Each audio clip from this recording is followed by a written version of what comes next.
start small. It really is, I think, a series of smaller steps that we can take, that we start to learn how to go about doing these disciplines in our lives. My encouragement would be find what works for you and try not to get so bottled into, oh, I need to sit down and read my Bible X amount of minutes a day. You don't. Welcome to Prepped, the podcast that equips you to live out God's story, not the world's story. Hosted by James Spencer, PhD, each episode bridges the gap between academic insights and everyday life, preparing you to understand the Word of God and put it into practice. Whether you're diving into biblical studies, looking for ministry guidance, or aiming to deepen your faith, Prepped empowers you to think biblically and theologically in a world that encourages you not to. Ready to get prepped? Subscribe now and transform the way you bring God's story into the world. Hey everyone, welcome to this episode of Prepped. I'm Dr. James Spencer, and today we're going to be talking a little bit about spiritual disciplines. Now, when I think about the spiritual disciplines, I really want to sort of not talk about the individual spiritual disciplines necessarily. There's obviously a lot of them. There are books out there on the spiritual disciplines. You can look them up. Oftentimes we think about the basic ones of Bible study, prayer, fasting, Sabbath, all those kinds.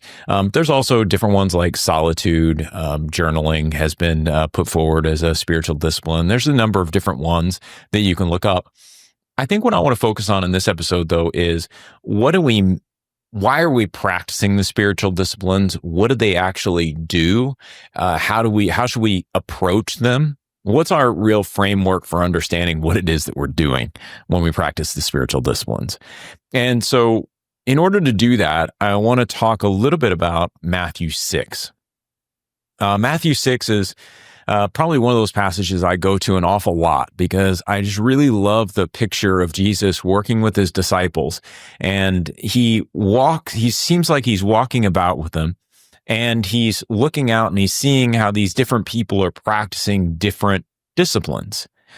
He talks about giving, he talks about fasting, and he talks about prayer in Matthew 6. And in each case, what he's trying to do with his disciples is he's trying to give them a picture of what not to do by pointing to the hypocrites and also to the Gentiles.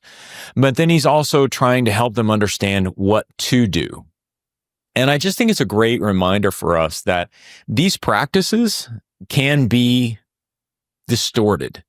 We can use them for our own purposes, to fulfill our own desires, and to reinforce an understanding of what it means to live in the world that doesn't exactly strengthen and reinforce our loyalty to God.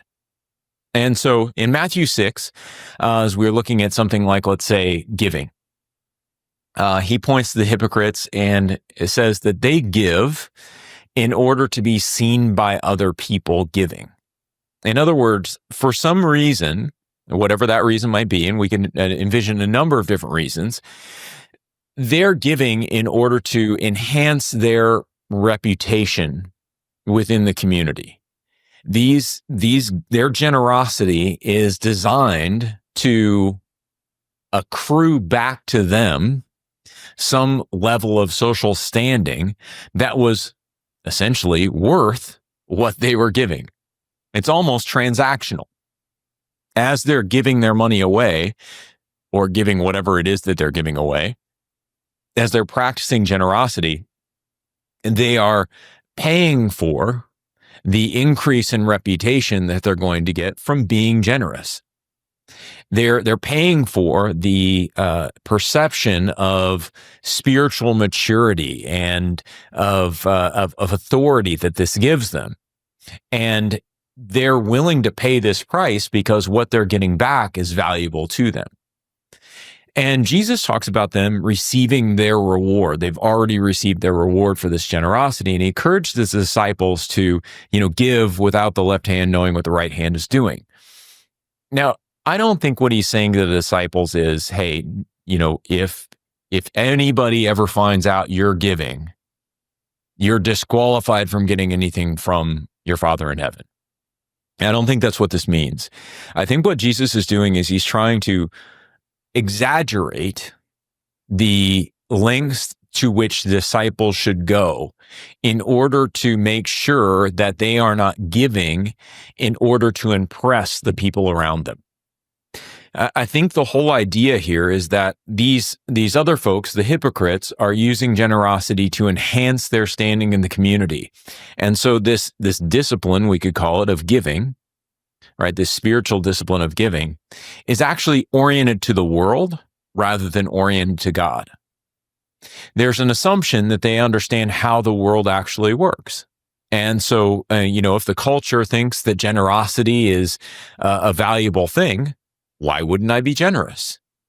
And why wouldn't I let people know that I'm being generous so that I can gain in this world through just the simple practice of giving certain monies away? And that's a playing into the world system. And what Jesus is encouraging his disciples to do is he's trying to say, no, this spiritual discipline is to orient you to God. It's to orient you to eternity. And so you can't do it in order to accrue this social standing within the world. That's not a good reason for it. I don't think what he's saying is, hey, always, sneak around and make sure whenever you put your money in the offering, nobody sees it. I don't think that's it.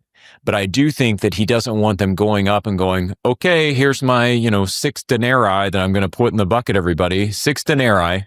I should get 6 denarii worth of social standing for this. Thank you.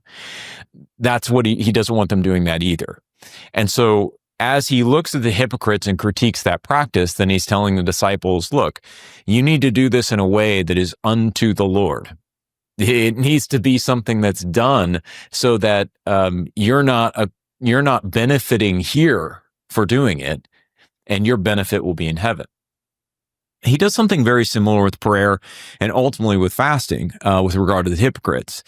The Gentiles, however, when they pray, he says something a little bit different. So Jesus encourages them not to pray like the Gentiles, who sort of pile up all these different words and think that the length of their prayers is going to somehow be effective.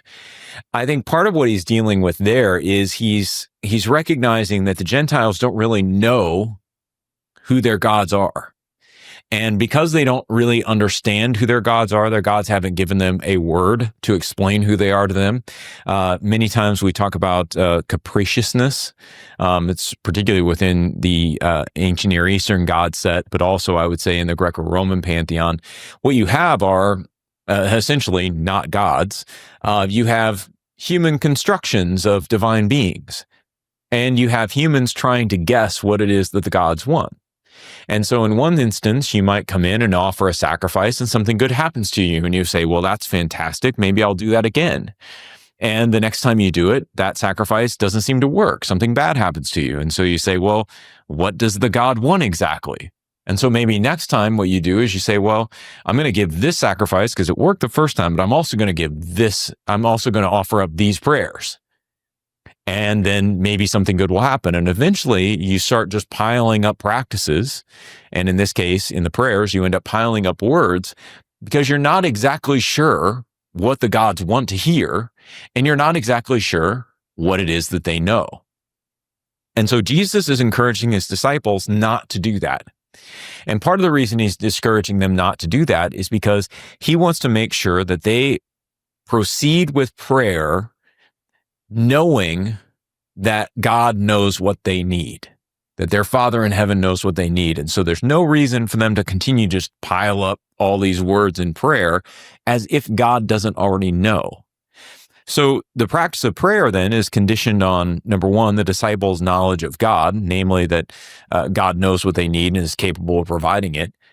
But also then, two, in just recognizing that there's no need to sort of pile up all these words because God knows what they need. And so this gives rise then to the question, teach us to pray, Lord, and he gives them the Lord's Prayer.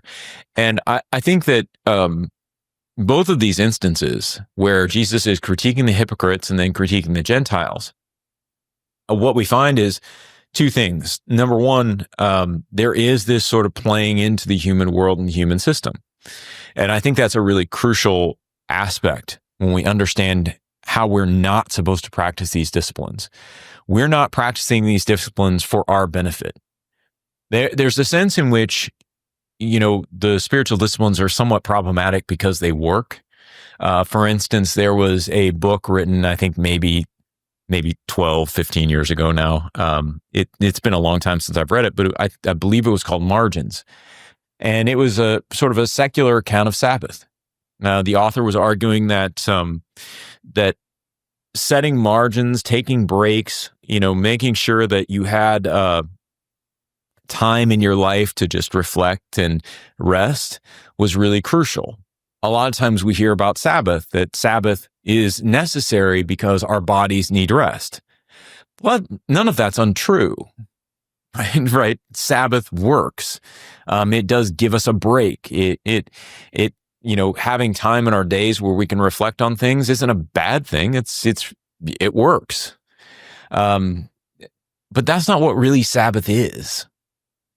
That doesn't orient us to God. That orients us back to ourselves. Now Sabbath is serving us.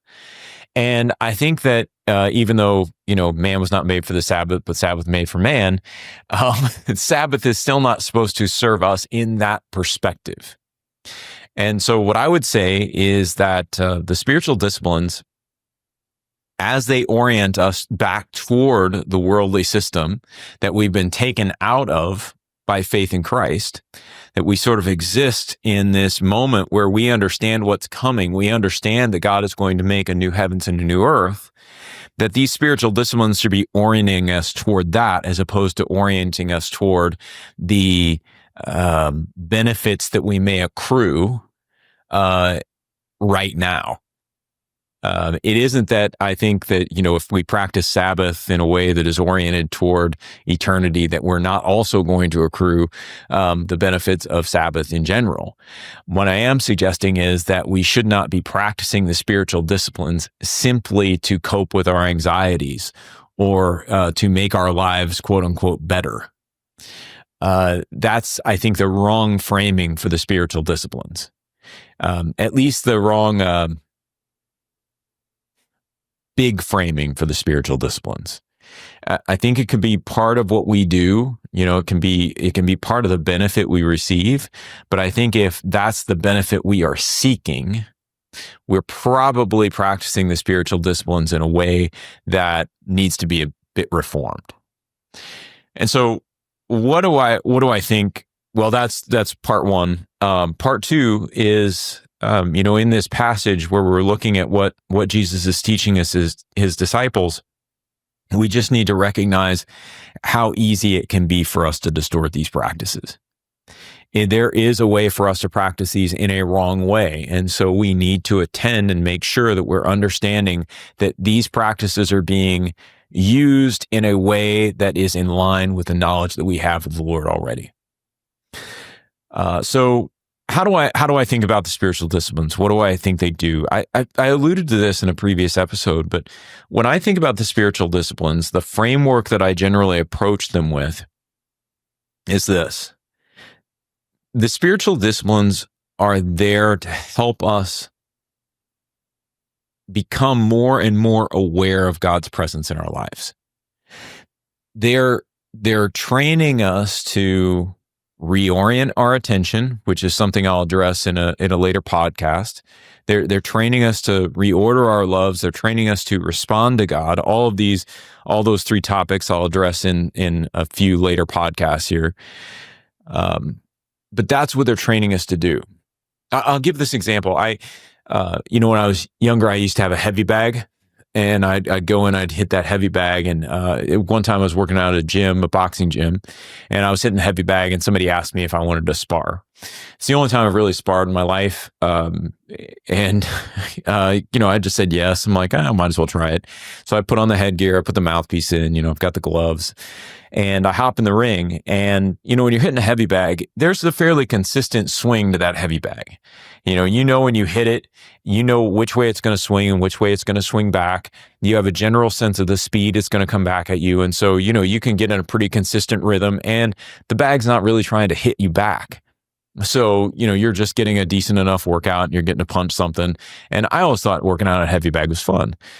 But when I stepped into spar, what I realized was, there's so much that I didn't understand about how to go about sparring. Like, I couldn't catch the little cues, like when somebody rolls their shoulder, what punch is coming, or if they move their hips in a certain way, what they're going to do. My response time was completely off. Even if there was an opening for me to land a punch, it was very difficult for me to actually position myself and get ready to throw that punch. I just didn't have the timing right. I didn't see the cues that were going on. I couldn't understand how to actually move in the ring in a way that would allow me to be an effective sparring partner. I was basically just the heavy bag in the ring. And so there's a whole different experience, I think, that you get when, from hitting the heavy bag, which I could hit pretty hard, but it didn't matter in the ring. It really didn't matter because I wasn't going to get a punch in. The guy who I was sparring with just had way more experience than I did. He put in the time, he put in the reps, and so he could see me positioning to throw a punch before I even really knew I was positioning to throw a punch. And so, and it's those reps, that time in the ring, that time sparring that he'd put in and I didn't, that were the difference between the punches he could land and the punches I couldn't. And I really think about the spiritual disciplines in that way. The spiritual disciplines are the reps that we put in. They're what allow us to hop in the ring and understand how God's going to move. We now have a different sense about what's going on in our lives. We have a different understanding of God's presence in our lives because we put in these reps. These spiritual disciplines are us practicing the presence of God.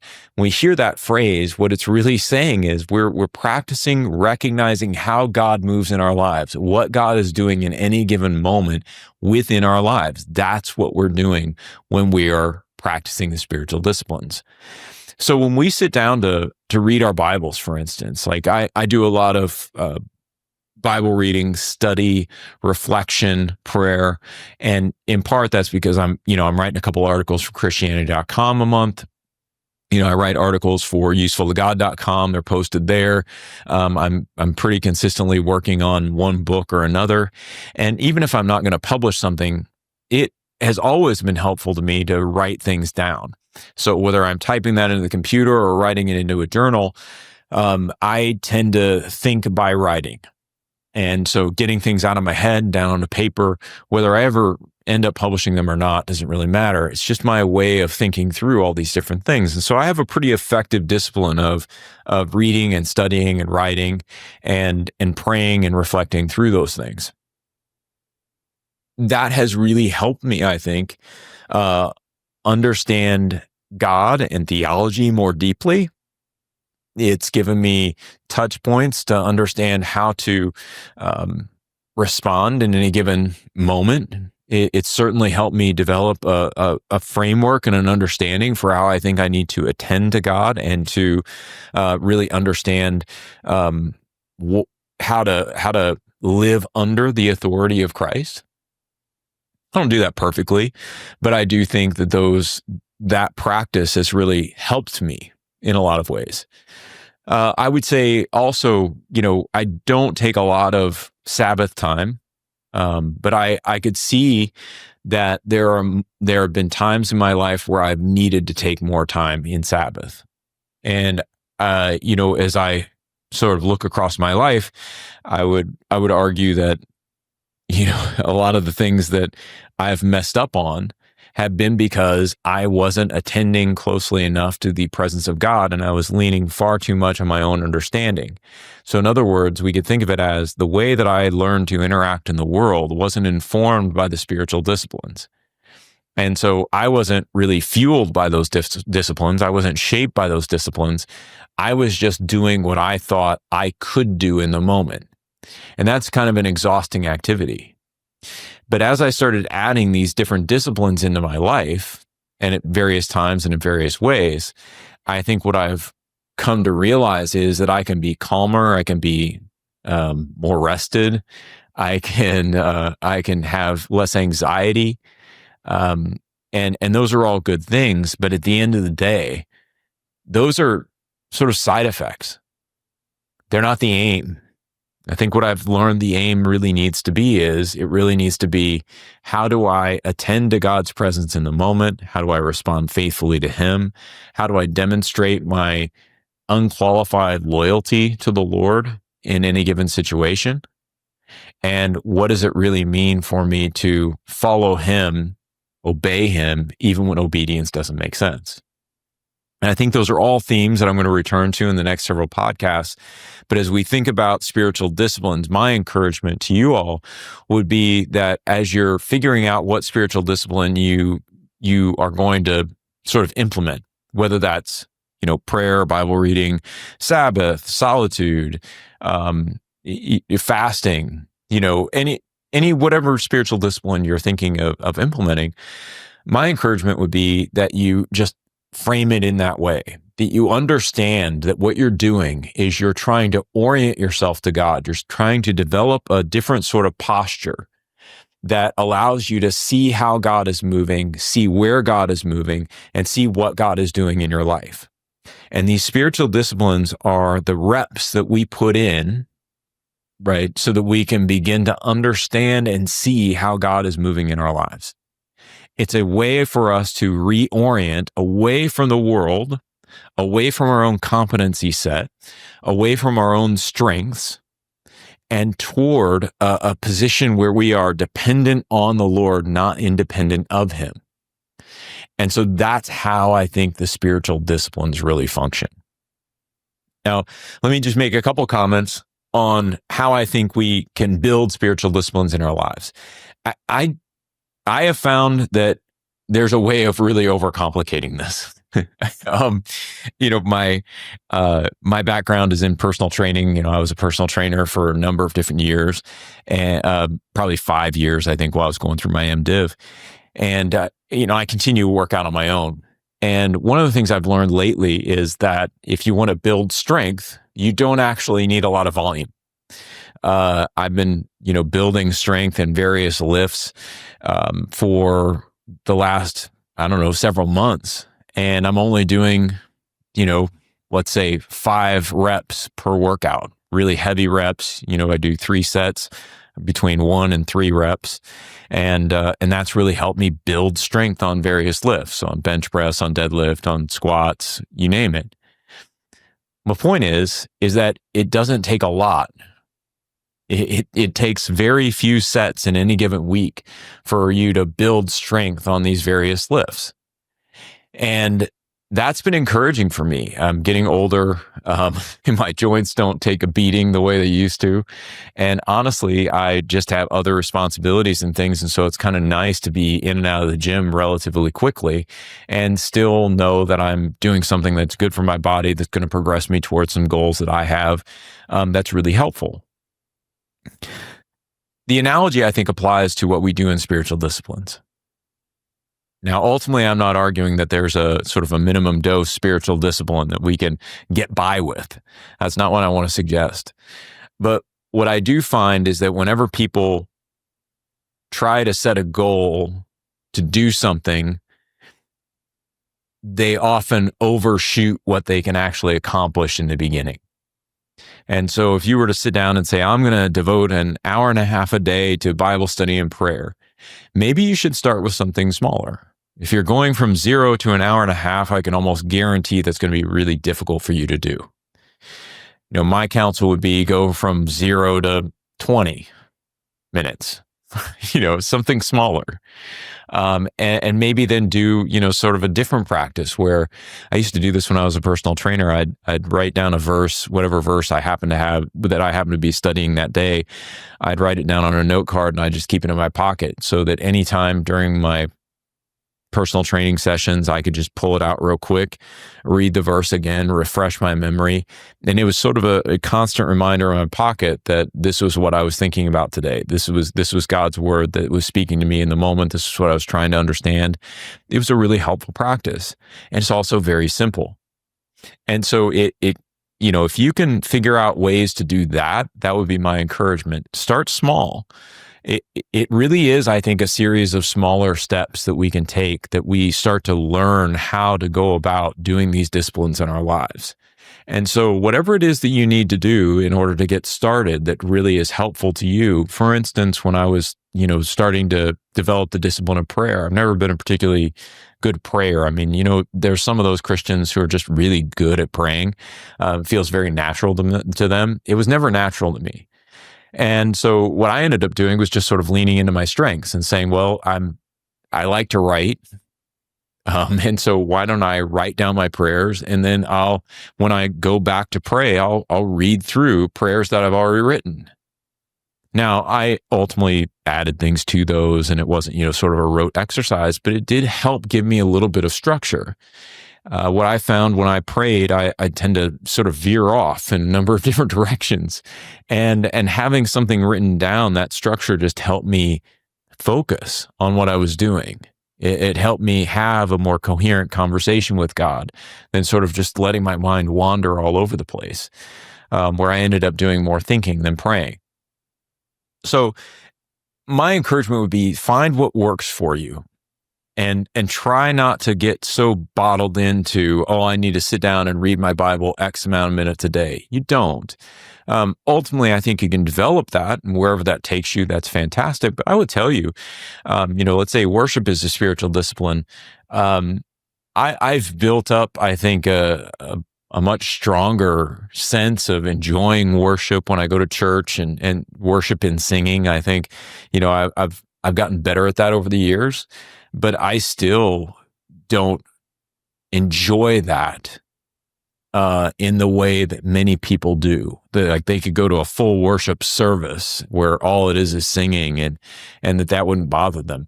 I still have sort of a limit to how long I can practice that discipline.